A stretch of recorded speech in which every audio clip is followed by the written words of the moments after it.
The year is 1949. It has been 4 years since the Nazis have fallen to the Soviets and the Allies, after a 6-year-long devastating war. The balance of power has shifted from Central Europe to Northern America and the Soviet Union. The Soviet Union was a totalitarian state ruled by a harsh dictator. The whole world was shook awake from the previous war, and now with the dawn of nuclear weapons and rising tensions between the two superpowers, a third world war seemed almost inevitable. We know now that a third world war never occurred, but it was for the majority of the people in that era something very probable to happen.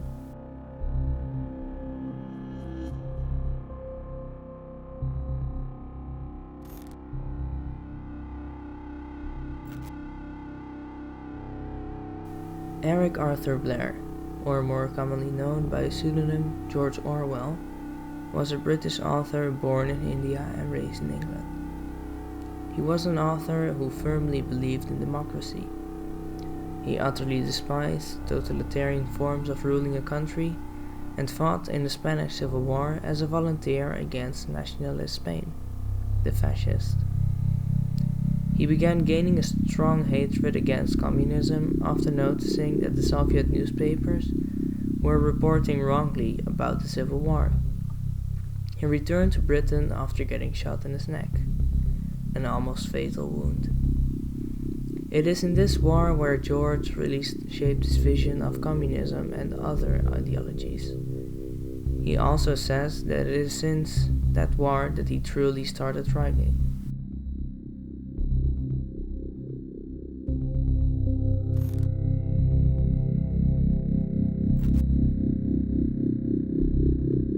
The story takes place in a dystopian world.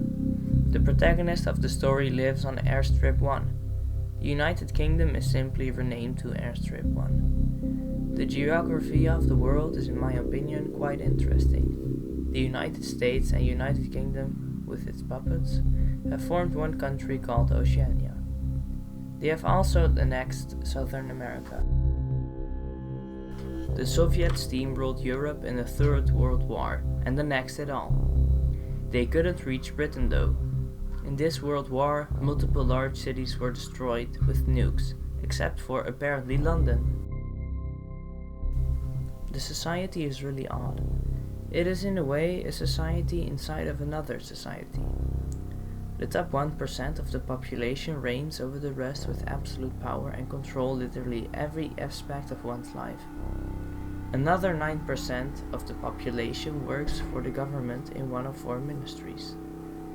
The people that work here are more educated than the majority of the population. It is a society inside of another society because only the educated people work in that top 9%. So, the top 1% only has to ensure the stability of itself and the underlying 9%, because those are the only people that could ever think about the way the government works and rebel against it. The top 9% works at the Ministry of Love, Ministry of Truth, Ministry of Peace, and the Ministry of Plenty. The Ministry of Love prosecutes anyone that might be a threat to the state by questioning the wrong things such as why did the rations go down? Or why are we in a war? The Ministry of Peace wages war with the other superpowers. The Ministry of Plenty manages the distribution of resources and the food rations to the people. The Ministry of Truth removes or changes certain pieces of information of any kind to accomplish any goal. An example. Someone is educated and questions the government and its actions. Well, at first the person will be arrested and tortured, and eventually shot or hanged publicly. After that, the person will be vaporized. Being vaporized means that any bit of information that might confirm you have ever lived vanishes. This is done by burning old newspapers articles or changing them. The government has such a powerful grip on the people's mind that they can make them believe anything the government wants. Some people even get arrested before doing anything by the thought police. The thought police arrest people for, as the name inclines, thoughts. Another important and horrible thing that Orwell mentions in his book is double thought. Double thought is a state of hypnosis where the hypnotized believes two things that contradict each other. The book has a famous example, where the protagonist is asked how many fingers are raised. There are 4 fingers being raised, but the government says it are 5. So it are 4, but also 5. What this essentially means is that the government can make the people believe anything they want.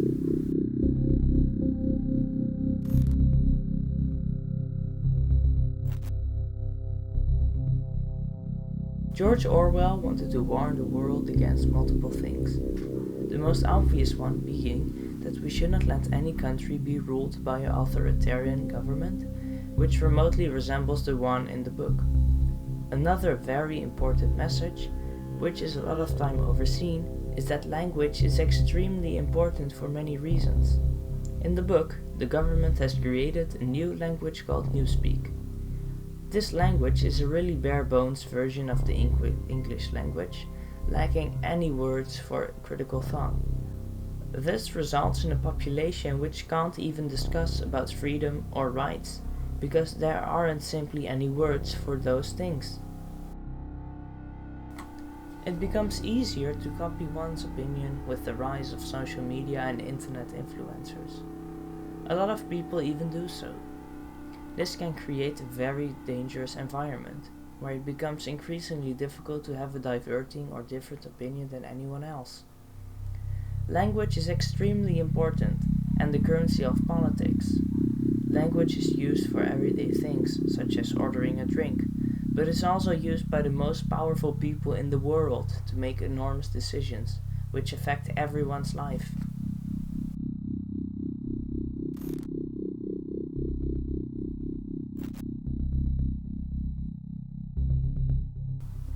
George Orwell feared the Soviet Union the most. His book Animal Farm was based on the history of the Soviet Union. The Soviet Union was one huge totalitarian superpower. Now we know that the Soviet Union collapsed, but what a lot of people don't see is how China, another totalitarian state similar to the Soviet Union, is drastically spreading its sphere of influence. We see Trump tweets daily on the news, but what we don't see is China buying a port in Greece and making it the most important port of the Mediterranean Sea. We don't see China settling up a military base on an extremely strategic important location. We don't see China influencing the politics and the elections of Australia. And what concerns me the most is that we don't see China's far-reaching influence in Europe. When Portugal was in an economic crisis, China reached out to them and offered financial support. China also gave support to less democratic countries such as Hungary. France makes every year a scale of democracy. Countries are scaled based on their democraticness. China scored always very low, around a 3. But the list stopped being made in 2019 after Portugal and Hungary demanded so. This is very unsettling to me. We all know how China operates in its borders. China's government is almost the exact same government as the one featured in 1984. And nobody wants to live in a world where saying something different than the masses or thinking different than a teacher is seen as a crime. We don't want to live in a world where the government controls every single aspect of one's life. We don't want to live in a world where doctors are being suppressed for calling out a new highly infectious disease and then dying.